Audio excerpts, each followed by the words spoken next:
Hi, and welcome back to the Britt Mayer Show. I have a very special guest about to join me. Many of you probably grew up with him. He was probably in your living room often. I'm talking about Mike Seaver from the 1980s sitcom Growing Pains. I'm so excited to be bringing on Mr. Kirk Cameron. He is also the guy that you see during the American Campfire Revival. He does live streams and podcasts.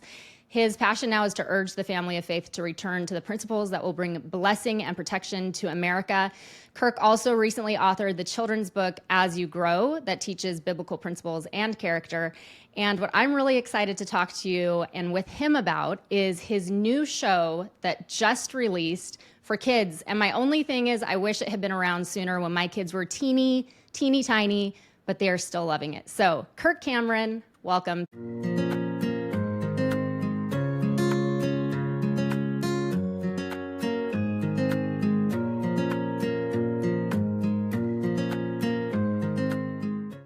Thank you, Britt. It's a pleasure to be on your show and to be talking with you about such important things.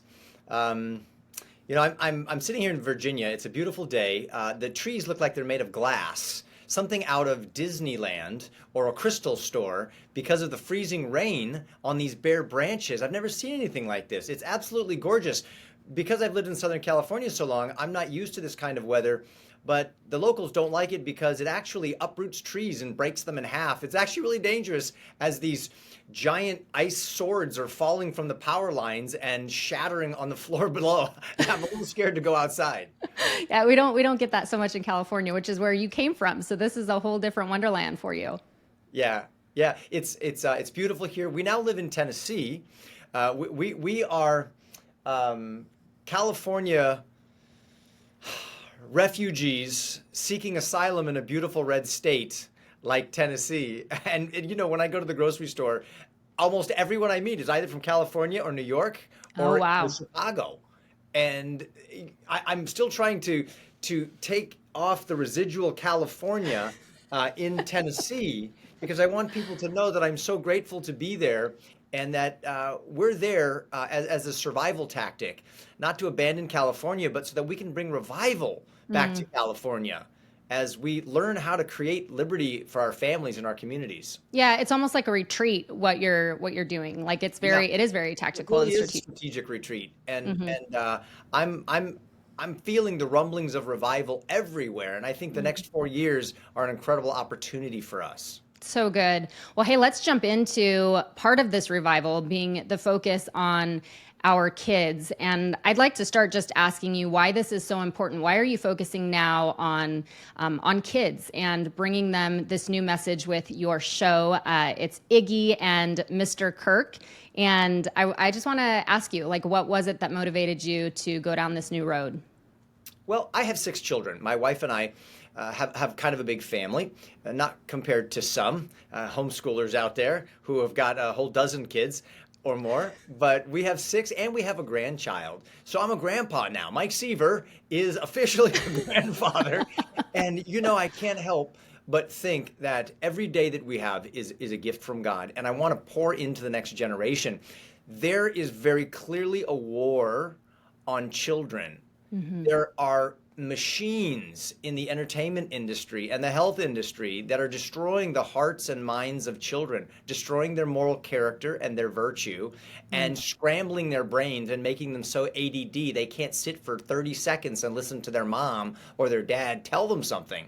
Yeah. And so I'm intentionally going the other way. Together with Brave Books, we've created TV the way it's supposed to be for kids. It's classic TV. Think of a modern day Mr. Rogers with lovable puppets like Sesame Street that is filled with faith and clear moral lessons for kids that's actually good for their cognitive development. It's called Iggy and Mr. Kirk, and it's coming out for free on YouTube. And you can actually catch some of the episodes right now if you head over to the publisher's website, which is watchbrave.com. I love it. It's funny you say that about Mr. Rogers' Neighborhood because I turned it on with the kids and we were sitting down and watching it and I was taking notes, as I was watching it because I was preparing for this. Watching. And oh, it's so fun. And actually, like what I wrote down, I wish I had my notepad so I could prove to you. But I wrote down, it reminds me of a throwback to Mr. Rogers' Neighborhood meets Sesame Street, but with a gospel-minded focus. Yes. And I love that it's not overly stimulating. You know, as a mom, that's something that I watch for. In not only you have to deal with the woke stuff, but also just the flashing colors and the obnoxious sounds, and everything's right. so hyper colored. And this is just so calm. Like it was so That's peaceful. And I really thought, oh my gosh, it feels like my childhood with Mr. Rogers and Sesame Street. And there's nothing woke about it. It's actually teaching and reinforcing those biblical principles that we work so hard to lay as a foundation for our kids. I feel like so often as parents, it's like you work so hard to form that foundation for your kids, and then it just gets thwarted everywhere. You go into the library and it's sabotaged. Right. You turn on the Everything's TV against and it's sabotaged. But this reinforces what we're doing on the home front. You know, Britt, everything that you're saying is exactly what we need to be doing everywhere. And I see people doing it. I see Riley Gaines doing it in women's sports. I see people doing it in the health arenas. I see people doing it in finances. And those of us who have been called to the entertainment industry, we need to be doing it there, telling good stories, writing good music.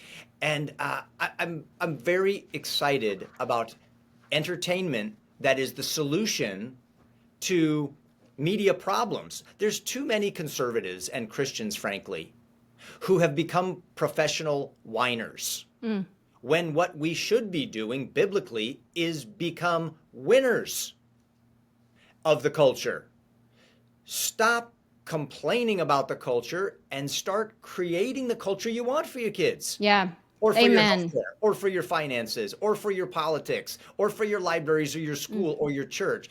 Don't whine and complain. Start winning by creating the culture that you want. I think that's actually the mandate given to humanity in the Garden of Eden, and I think that it's promised all throughout the scriptures, and Jesus reiterates it in the Great Commission. From the heart to the home, to the community, to the nation, to the world, we can bring solutions to all of the problems if we follow God's plan and we work together and put our whole heart into it. It's really good. Did this kind of kick off for you when, I think it was a couple years ago, I remember watching you with the drag story hours in libraries that were popping up all over the place? Back in my drag days, are you saying I've been moonlighting as Kirk Glamoroni this whole time? That's the clip. That's the clip that's going to go viral. Oh, It's man. marketing talk, everybody. She's already got her producer hat on, thinking of what clip she can play to promote this episode. Oh, no. I remember seeing you, though, when, in all seriousness, when the drag story hours, they're probably still going viral. But I remember there was this moment in history where it felt like everywhere you looked, there was some drag story hour going on at a children's library. And I remember you going on full offense into libraries. Is that kind of what got you started with your passion of we've got to take back our kids? Was that kind of the spark that ignited it?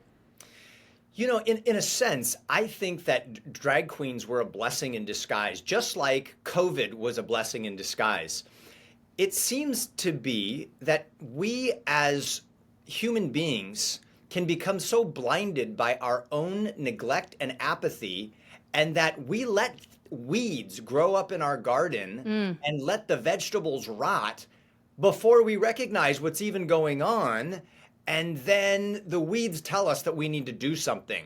Oh yeah, this was my responsibility. The drag queens have woken up tons of parents and grandparents to go, wait a minute, we shouldn't have men dressing up and pretending to be women reading to our children about men giving birth.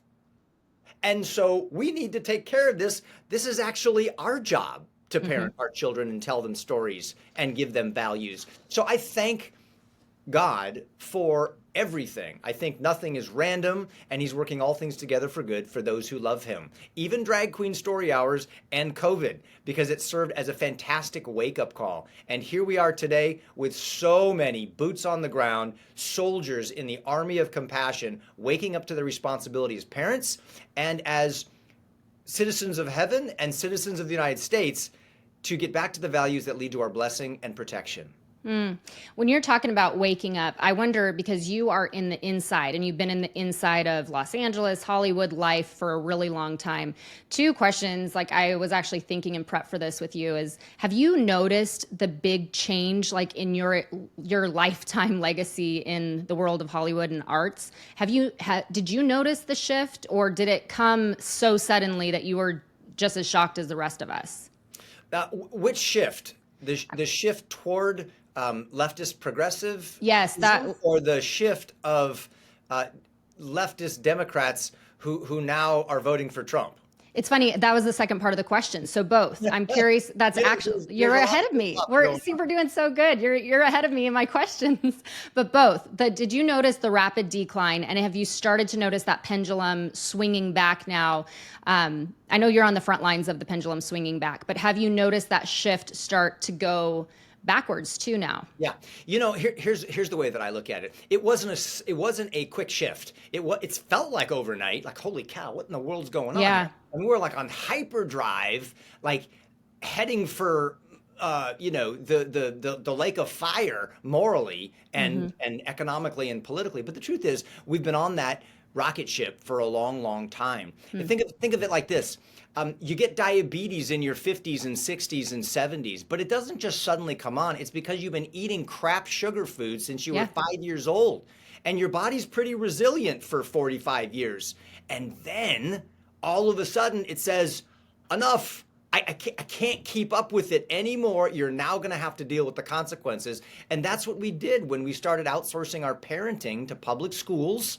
And we took prayer out of schools, took the Bible out of a lot of churches and replaced it with other crazy things. Rather than 10 commandments, we replaced it with 10 other things of the secular rainbow religion, LGBTQDEI, and you end up with a whole different set of blasphemy laws because you're serving a different God.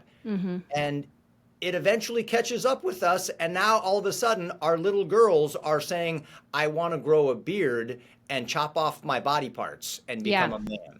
It is crazy when you look at speaking, but it's really the natural result of a long chain of abuses. Like you said, it's like the fruit fell off the tree and then it just started rotting. And it's been rotting for a really long time.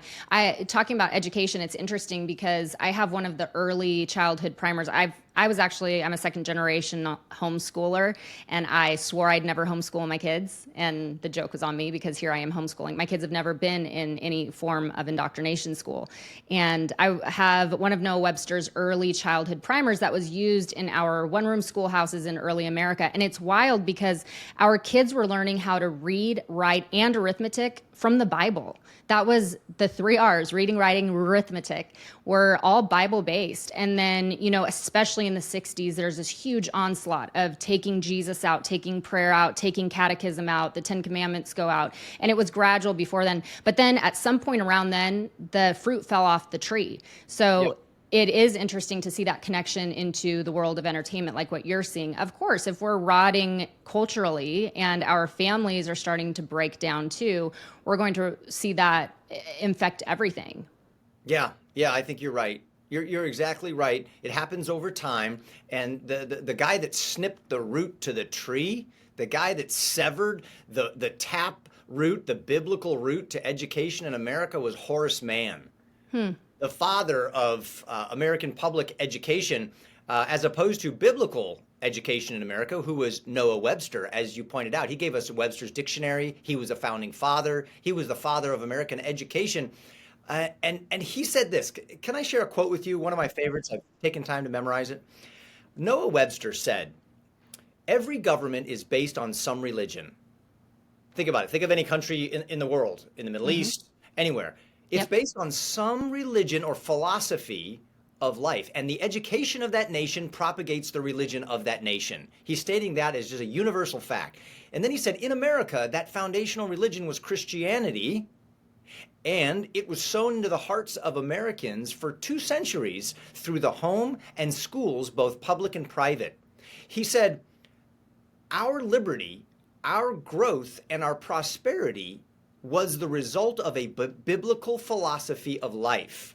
He said, our future freedom and success depends on educating the youth of America in the principles of Christianity. So it's not a matter of whether or not you want a religion to be at the base of all of your laws in your country. It's a matter of which religion do you want. If you want the pseudo neutral secular state, you're just being duped, because secular humanism is a religion. Your provider, your protector, your prophet, and your priest. And if you violate his laws, they'll crucify you. Just look at those who go against communism or Marxism or secular humanism. Our founders believed that maximum flourishing and freedom under the best laws, like the Ten Commandments, are found when you have your republic based on biblical principles. And that's what they did, voluntarily, not by force, because they knew it was the best. Wow. I love that you memorized that quote and that you shared it too, because it is so true. We've wanted to deny for a long time that our world here in America was built on the Bible, that this isn't truly a Judeo-Christian, it wasn't built on Judeo-Christian principles. There's so many reasons why, but you've talked about that. And you actually have done a presentation, I can't remember where, but there's a statue somewhere, and it's so cool. You talk about how it's built to show that our American foundation truly is on the principles that are only found in the Bible. What's that statue? It's somewhere out. Is it North Carolina, Virginia? Where is it? Tell me about it. There should be a copy of it in every state. I think Texas may be the first one to do it, my friends at the Patriot Academy. But the monument is the largest granite monument in America. It is 80 tons of granite, and it's called the Monument to the Forefathers. So it's to the Pilgrim mothers and fathers, and it explains their secret sauce recipe for building the freest, richest, strongest, and most generous nation the world has ever known. And it's a biblical strategy that begins with faith in God and His Word.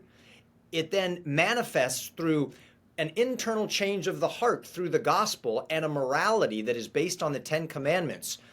Then law that is based on that right morality, and then education of the third and fourth generation to pass the baton so that freedom continues for generations, resulting in liberty, both internal liberty from the power of greed and malice and lust and wrath and envy, and freedom externally from tyrants.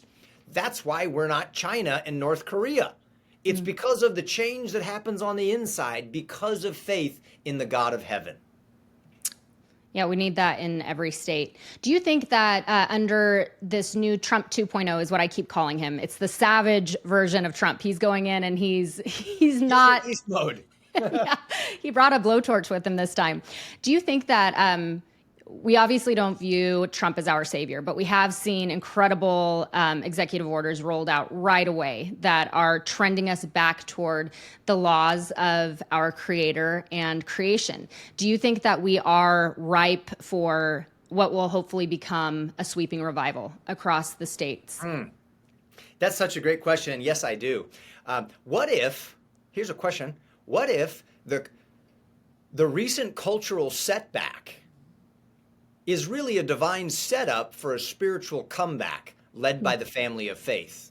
What if our setback is actually a setup by God for a comeback led by the family of faith? It has been in history. Every time you see revivals in the Old Testament, it was usually after the people of God had turned their backs on God and things were so bad they were in spiritual slavery, physical slavery, economic slavery, moral destitution. And then God is merciful again, and He parts the Red Sea. He fells Goliath. He restores the kingdom and brings back to life dry bones. This may be our Red Sea moment in America. And you know, Britt, you said something I just thought was interesting. This might be a bit provocative to ask, but who has done more for the pro-life movement? Donald Trump, who is arguably not a born-again Christian, or many pastors in Christian churches who are afraid to deal with the abortion issue and the life issue because they're afraid it's going to split their congregation? Yes, keep going. Many pastors will say that, Donald Trump's not pro-life enough.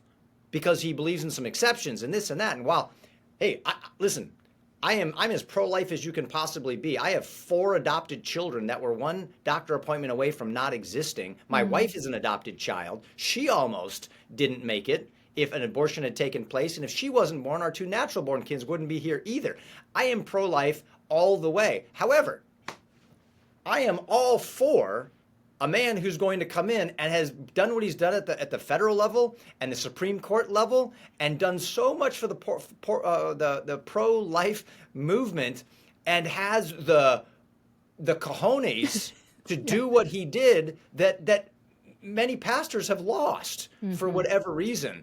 And I'm so grateful for that. And let's keep praying for our president. Let's pray that he becomes born again, spirit-filled, Bible-believing, Great Commission Christian, and then begins to export those principles from his own heart to the rest of the world. I'm praying with you. I think it's important too to point out, and this is going back to what you're doing now with the adventures of Iggy and Mr. Kirk, how I think as Americans, we tend to outsource things. Like even with this Make America Healthy Again movement, which I am so excited about RFKJ and him getting in there, praise Jesus. I have been for over a decade wanting this moment that we're finally living in. I do believe that this is the great American comeback, but we can't outsource where you're just sitting on the sideline and letting the team play and think everything's going to be okay.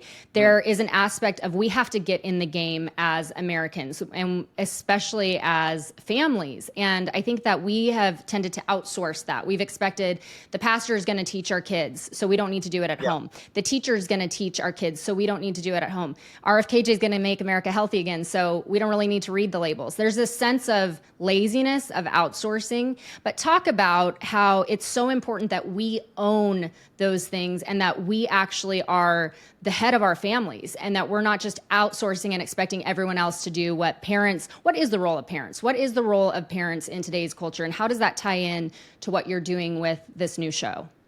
Well, Britt, thank you for asking all these questions. You know, I'm not the resident expert in parenting or in education. I think you're doing a pretty good job over there.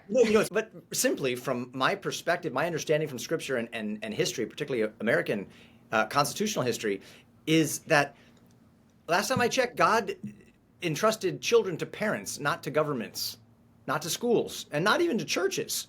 But he entrusted them to Adam and Eve, and he entrusts them to, our children's children, not to institutions. And so the most un-American thing that we could possibly do would be to look to government to take care of our health care, to take care of our, especially education. I mean, if you really want to screw up a nation, you just get to the kids. I mean, listen to what Hitler said. These words are chilling.